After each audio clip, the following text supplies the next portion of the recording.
Dans une requête de 84 pages adressée à la Cour internationale de justice, l'Afrique du Sud a affirmé qu'Israël s'est livré, se livre et risque de continuer à se livrer à des actes de génocide contre le peuple palestinien à Gaza, condamnant le massacre et une intention de détruire ce peuple.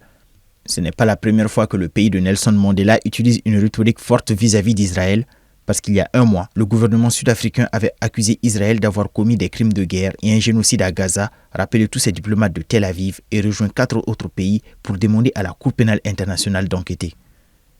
Israël, à son tour, a immédiatement annoncé le rappel de son ambassadeur de l'Afrique du Sud. Le soutien de l'Afrique du Sud à la cause palestinienne n'est pas la dernière réaction en date à une guerre qui dure depuis près de 3 mois.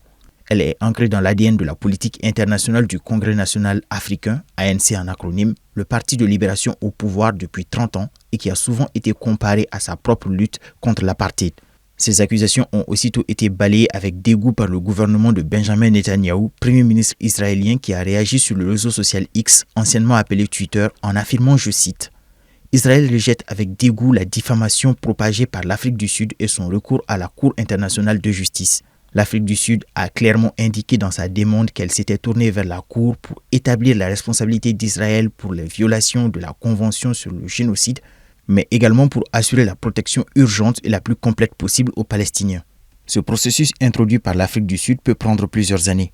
À cette fin, Pretoria a demandé au tribunal de déclarer des mesures d'urgence pour protéger le peuple palestinien à Gaza et en particulier d'ordonner à Israël de cesser immédiatement toutes les attaques militaires.